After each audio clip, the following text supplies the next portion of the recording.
The American Revolution, Birth of a Nation. In the mid-1700s, 13 British colonies flourished in America, each with its own government and identity. The French and Indian War changed everything. Britain, burdened by debt, looked to the colonies to contribute financially. The Proclamation of 1763 angered colonists eager to expand westward. Britain enforced trade laws and stationed soldiers in the colonies, causing dismay. Suspicion grew, poisoning the relationship between Britain and the colonies. The seeds of revolution quietly took root as colonists began to see themselves as distinctly American. The relationship between the colonies and Great Britain would never be the same again. The seeds of revolution were sown in the fertile ground of colonial discontent. The trouble, as it often does, began with taxes. The Stamp Act of 1765, a seemingly innocuous piece of legislation, was in reality the first direct tax imposed on the colonies by the British Parliament. It ignited a firestorm of outrage. Colonists vehemently protested, raising a unified cry, "No taxation without representation." They argued that they should not be subjected to taxes levied by a parliament in which they had no elected representatives. Bowing to pressure, Parliament eventually repealed the Stamp Act, but the underlying conflict, the simmering resentment, continued to fester. New taxes, like the Townshend Acts, were introduced, targeting a wide range of everyday goods essential to colonial life. In response, colonists organized widespread boycotts of British goods, and they began to produce their own products, fostering a spirit of self-reliance and independence.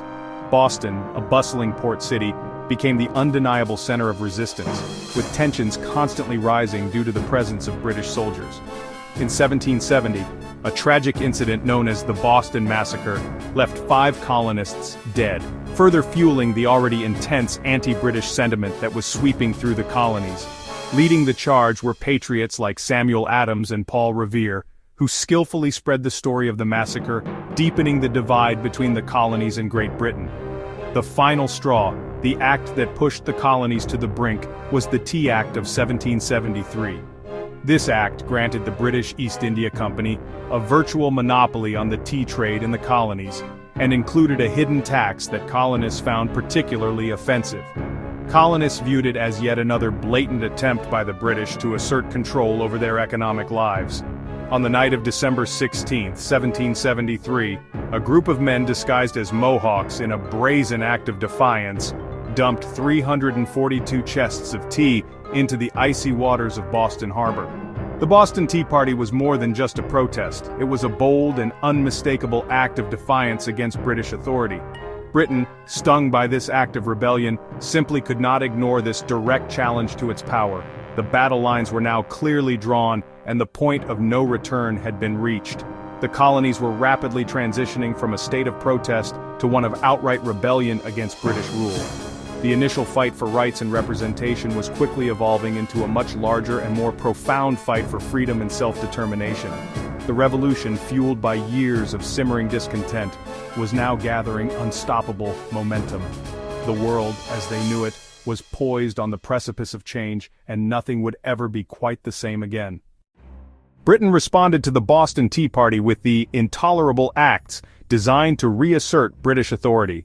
In 1774, the First Continental Congress met, demanding the restoration of their freedoms. By 1775, Massachusetts was armed and ready for resistance. At Lexington, Minutemen stood defiantly. A shot rang out. At Concord's North Bridge, the British were driven back. The war had begun, irrevocably changing history. After Lexington and Concord, the Second Continental Congress met in Philadelphia. They created the Continental Army and chose George Washington as its leader. Even as war raged, most delegates hoped for peace, sending the Olive Branch petition to King George III. But the king refused, and fighting continued. The Battle of Bunker Hill proved the Americans would not be easily defeated. As the conflict dragged on, calls for independence grew louder. In January 1776, Thomas Paine's common sense made a powerful case for breaking away from Britain. The pamphlet inspired thousands to support independence. By summer, Congress moved toward a formal break. Thomas Jefferson drafted the Declaration of Independence, proclaiming all men are created equal with unalienable rights. On July 4, 1776, Congress adopted the Declaration. The colonies had declared themselves free. There was no turning back. The words of the Declaration would echo through history. A new nation was born in the midst of war. The fight for liberty had a voice and a purpose. The world would never be the same.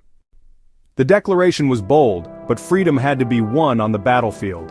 In 1776, the British launched a massive attack on New York, crushing Washington's army.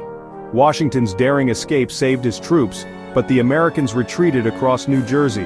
Morale was low, the revolution seemed doomed. Thomas Paine's words rallied the cause. These are the times that try men's souls. Washington needed a victory. On Christmas night, 1776, he led a surprise attack across the Delaware River, capturing Trenton. Days later, he won at Princeton. These victories revived American spirits. Soldiers re-enlisted and support grew. The revolution had survived its darkest hour. Washington's leadership gave hope to the cause. The war was far from over, but the Americans had proven they could fight and win. The struggle for independence continued. The tide was beginning to turn. In 1777, the British tried to split the colonies by marching south from Canada. General Burgoyne's army was slowed by wilderness and American resistance. The plan unraveled, and Burgoyne was trapped at Saratoga. In October, he surrendered his entire army.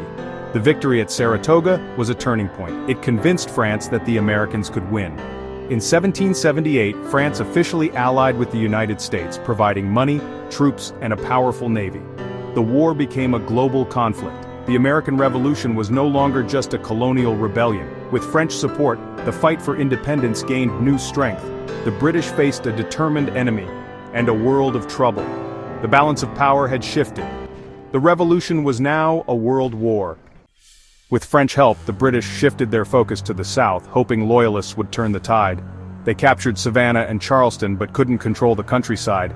The war in the south became brutal, with patriots and loyalists clashing in a bitter civil war. American leaders like Nathaniel Greene and Daniel Morgan used hit-and-run tactics, wearing down the British. Guerrilla fighters like Francis Marion, the Swamp Fox, struck from the shadows.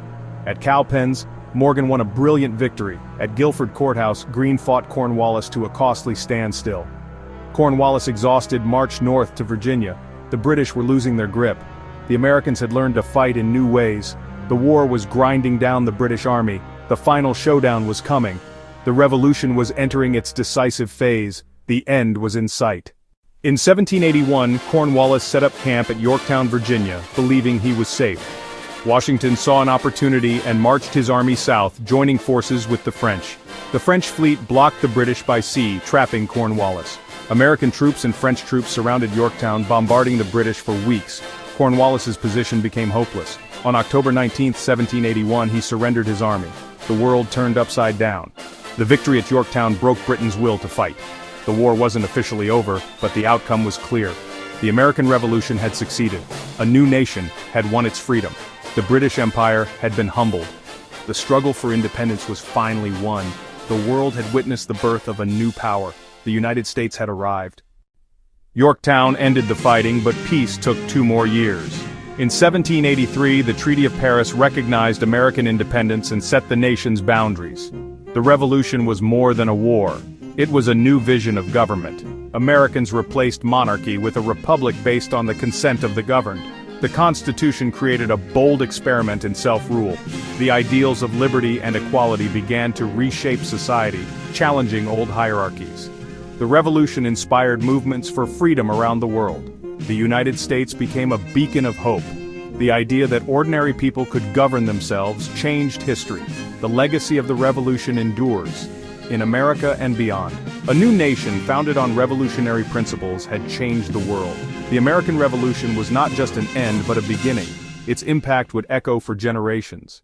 Thank you for watching our recollection of the American Revolution, Birth of a Nation. Please like, share and subscribe to see more historical adventures.